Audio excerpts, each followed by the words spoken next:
শুভেন্দু অধিকারী সেখানে পৌঁছলেন যেখানে কিন্তু কেউই যায় না। এই গলিগুলোতে কোনোদিনই কোনো নেতা ঢুকবে আমরা কল্পনা করিনি। এখানেও কিন্তু শুভেন্দু অধিকারী গেলেন এবং প্রত্যেকের বাড়িতে বাড়িতে দেখলেন যে কি অবস্থায় রয়েছে, সাধারণ মানুষের অবস্থা কি, প্রত্যেককে জিজ্ঞাসা করলেন যে কি হয়েছে না হয়েছে, আর সবাই অকপটে জানিয়েছেন শুভেন্দু অধিকারীকে, অর্থাৎ পাশে পেয়েছেন এই মানুষটাকে, তাই কেউ আর ছাড়তে চায়নি, সবাই পাশে পেয়ে এগিয়ে এসছে এবং সবাই জানিয়েছেন শুভেন্দু অধিকারীকে কি করে। শুভেন্দু দাও বলেছেন কি করা উচিত। सब सीसीटीवी लगाओ। एक घर में आंसू देश से ताला तोड़ता है, इस घर में नहीं सीखता है ताला, अभी नहीं है तो आंसू देश का सीसीटीवी सागर, अरे भाई नोट करो, कल सुबह सब सीसीटीवी लगाओ सब घर के सामने। क्या करेगा मैं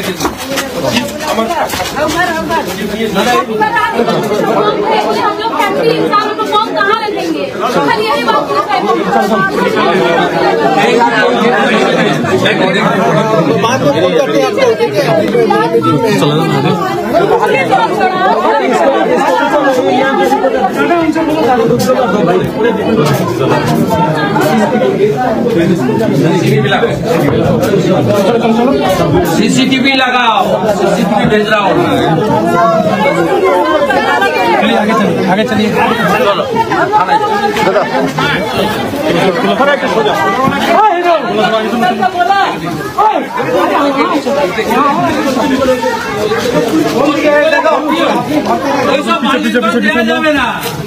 আমি শুভেন্দু অধিকারী, মমতার চামচা নই, আমাকে কোথাও রাখতে পারেনি। কি করতে এসছেন এখানে?